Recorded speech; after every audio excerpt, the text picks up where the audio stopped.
Warning, pest control video ahead. Please do not watch if you are easily offended.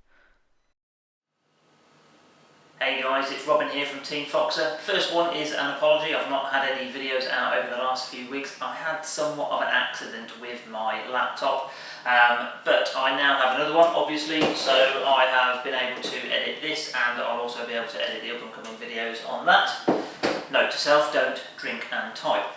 The other thing it did was it delayed me getting out the winner of the competition I did, or sorry, the raffle that I did a couple of videos ago for the Nightmaster torch. So there have been 75 entries into that, so thank you very much for that. So we'll keep hold of that money until such times as we've got enough to be able to get a camcorder together to bring even better quality night vision footage for everybody. But I'll draw the winner of that competition at the end of this video, so stay tuned for that. Something else that's also come up a couple of times, and it's actually brought to my attention, of the competition of the t-shirt and mug winner, Jim, who messaged me to say that he'd received those. So well done for winning that. But he wanted to know a little bit more about the actual Foxing rig itself. So if you're new to the channel, or if you haven't already, or you don't already know the kit that I'm using, then please just stick around for the next couple of minutes while I talk over that. If not, fast forward a little bit and you can get straight into the Foxing action. The first clip will be me sat in the truck talking about what I'm about to do. So, the Foxing kit itself, let's have a little look at that. So the first thing I'm going to talk about is the ammunition itself. In the rifle I use the Hornaday Super Performance VMAX bullet at 53 grain. It's a devastating little round with a polymer tip which creates massive expansion as soon as it hits something semi-solid. Right, let's take a closer look at the rifle. So the rounds themselves, 5 of them will go into the magazine which fits in the underside of the rifle. Bolt forward, cycle the bolt, and away you go. The rifle itself is a Tikka T3. I have changed the stock over to a Boyd's laminate thumbhole stock in the Forest Camo, I believe they call it. I think it's just quite a decent looking stock. I opted as well for the stainless steel Tikka T3 Super Varmint. So the Super Varmint differs from the standard Tikka because it comes with a Picatinny rail and a heavier duty barrel. It is available, I think, in the blued version as well, but I opted for stainless steel simply because in the UK here, when you're shooting it at winter time and it can be minus whatever degrees outside, if you take a couple of shots the barrel will heat up significantly and then it will form moisture on the inside, and we don't want it rusting. On top of the rifle itself I have a Hawk side winder scope. This particular one is a 4 by 16 by 55, and I've got a couple of the breakaway coasters which just aid with the zooming in and out and focusing at night, and when you've got gloves on it makes it very handy. I've also got a rail here which I can add my additional infrared illuminator on should I need to, and then I always keep, as mentioned in previous videos, one of the Nitesite scope rings on there, so if I want to change from rifle to rifle I can do so out in the field with ease. That itself is the rifle. The other thing I've got, which is a video I made not that long ago, is the sling itself is one of the Z-Aim rifle slings by Best Foxcore, which makes for a very useful bit of kit indeed. So, and there we have the Nitesite Wolf Artec, which I record most of the footage through. So there you go, that's the kit. Let's crack on with the video. Hey everybody, you join me at 9:30 in the evening and it's still pretty light as you can see, so I've just arrived at the farmhouse. I thought I'd come and have a chat with the farmer, have a bit of a catch up. It won't be long before, as you can see, this tatey field here is too long to be able to see through, and we're just having a check around tonight just to see if there are any cubs that are now wandering around. The pheasant covers have been planted, and the year seems to be flying by really quickly, so we're out tonight just to check around the farm, see if there's anything moving around, and if there are any foxes around, of course, keep those numbers down. So we will see how tonight goes. I've also been out recently with MGR guns, and you can see those videos in with this reel as well. Hope you enjoyed the video. Please don't forget to like and subscribe. Take care, stay safe, and I'll see you soon. So, driving around the farm for a while, I pulled up, put the caller on, and actually bumped this roe deer out of the wheat pretty much right next to me. Scared the life out of me, I know that much.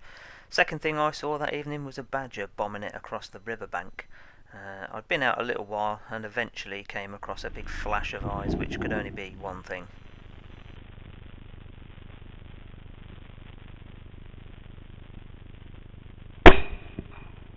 At 164 yards it was a lovely solid hit, the recoil of which though made my trigger stick lose its footing. So it turned out to be a well worthwhile mission after all. Caught this vixen just going into the newly planted cover crop. So, and it's several months now before the birds come in, but every one of these helps. So let's see if we can't account for a couple more this evening. Continuing on my journey, it was another false alarm.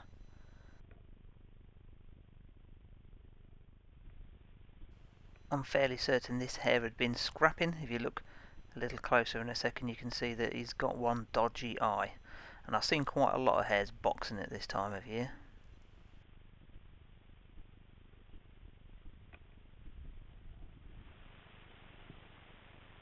Not seeing any others on that particular farm, I was on the way out, and this has happened twice now in recent weeks. On the way out of the farm I lamped up the last field and saw a big pair of eyes glaring back at me, so all I needed to do with this vixen was give her a couple of mouth squeaks and she came in quite convincingly.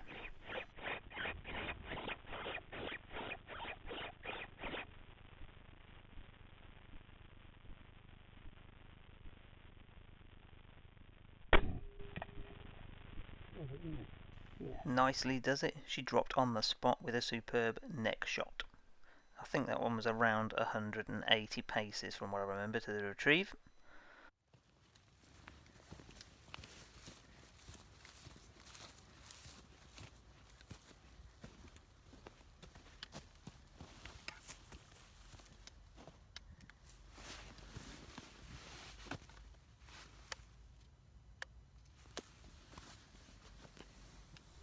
Another good result there, and before anyone says, yes, the cubs have been dealt with.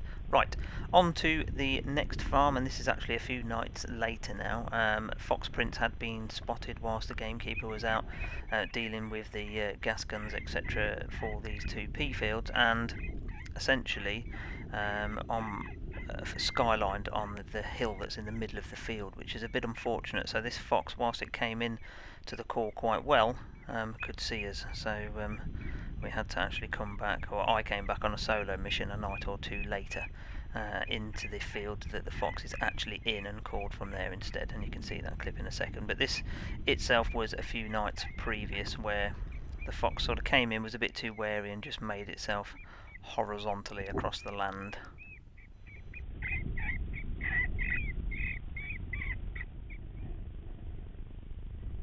So this is me standing in the field a couple of nights later that we just seen that fox in, and it actually came from the field behind that, which isn't my land. The trouble is though, and I did allude to this earlier in the video, at this time of year all the undergrowth and lots of stuff is so tall that it makes it really difficult to be able to see through, and I lose sight of the fox momentarily. So what I do is I actually use my red torch to scan around to see if I can flick the eyes, and I think you can just about see me flicking around here, look, with a red torch as it goes across the sight picture, and it makes its way into my field eventually, and into a safe location for me to be able to take the shot. But it did take a little bit of patience and a little bit of standing firm. I actually ended up calling this fox in using the lip squeak that I got that last vixen in with as well a couple of nights ago.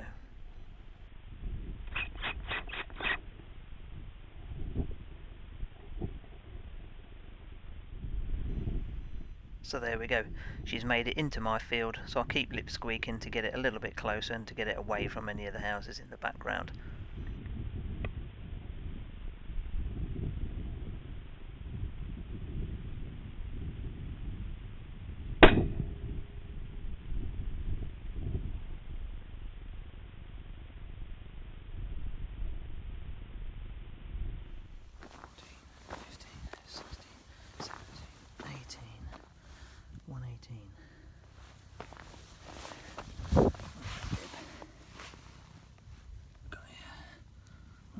Vixen. Must be a dog around here somewhere, because that one I saw the other night was definitely bigger. Never mind, fox down, good drills. On the way back to the car, I flicked the red lamp over just as I often do before leaving, and I saw another set of eyes. Kept on squeaking, and wouldn't you just bloody know it. I thought I was lucky. I thought, oh, I'm going to get both the dog and the vixen here, but unfortunately it was a bloody moggy. These things are the bane of my life sometimes. I'm pretty good at calling them in though. If there was an Olympic sport for calling in cats, I reckon I would be at least a silver medalist. Having been out several times over the last few weeks, I'm pretty confident we've got the measure of most of the foxes on the land, so I'll probably have a break for a few weeks. However, I did have a trip out with the guys, like I said earlier, from MGR, so let's take a look over now and see how that evening panned out.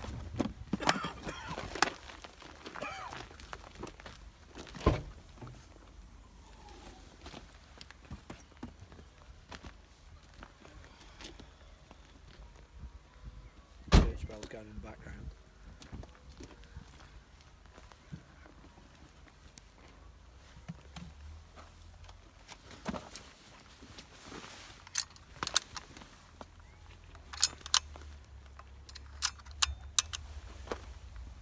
So sick and tired of high fives.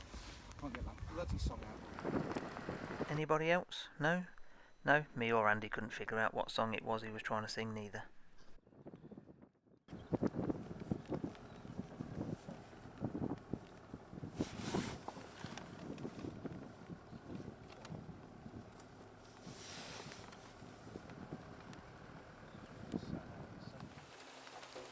Hey guys, hope you can hear me okay. We are out tonight with the guys from MGR Guns. Pulled up in the chicken fields this time and we're out before dark because we've seen cubs in this field before and it's still light. As you can see, there's still chickens out. Trouble is it's raining, so not the easiest of conditions. It's a badger. Is it? Yeah, 100%. I'm zoomed in on it. Is it? See his white head, Oh, look. you see its white head now. Yeah. Yeah, Yeah, no, I thought that was a fox. Thermal again for you. See, now you said badger, you can see it's big. It's it.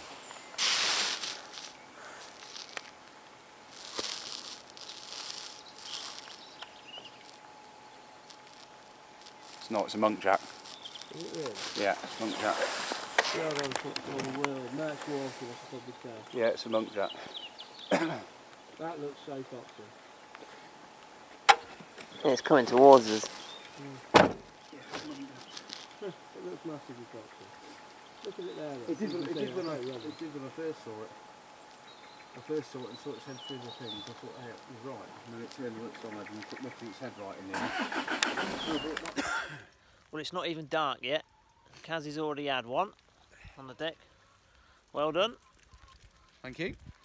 Good shot. Unfortunately, no videoing again because Jamie forget. Had to act fast, mate. Had to act fast. Now that's a Duke right again, isn't it? Dog. That is a small dog. It's a small dog. What's wrong with it? Because its back leg's knackered, look. Yeah, it's all fucked. It's all fucked, look. Feel that. You see, it's all swollen up. Yeah, I'll give that one to Kazzy. He did have to act fast. Sorry, I was in the back of the Land Rover and actually lamped up that fox with my trusty T67. You know, all this fancy thermal kit, and they kept spotting badgers and kept spotting muntjac, but it was the good old torch that lamped up the fox in the end. And there you go. And as you heard there, he was literally meters from the chicken shed, so definitely a good one to get.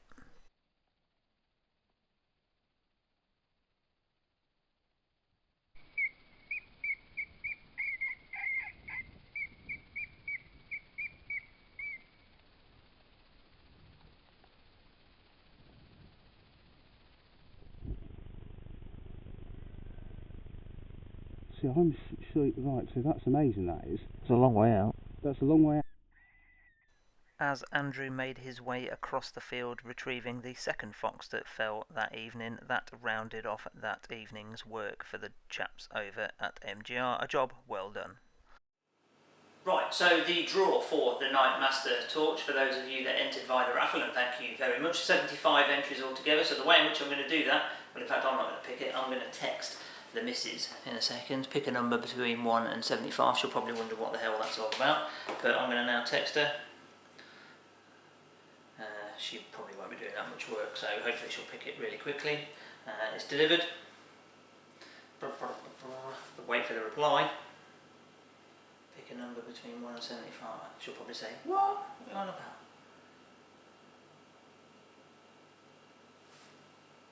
And that will be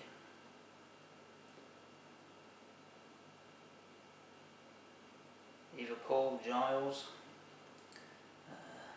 she's picked number 50 and Y, so that takes us into, so Paul's 10, 20, 25, 30, that takes us to Brad. So well done, Brad. I'll arrange to get this torch sent out to you, and now I'll explain why. Take care, stay safe, happy shooting. And that's everything for this episode. Thank you very much for watching. Don't forget to like and subscribe for more videos. You can get in contact with me by the email on screen, and you can also stay up to date with the instant action at team_Foxer on Instagram.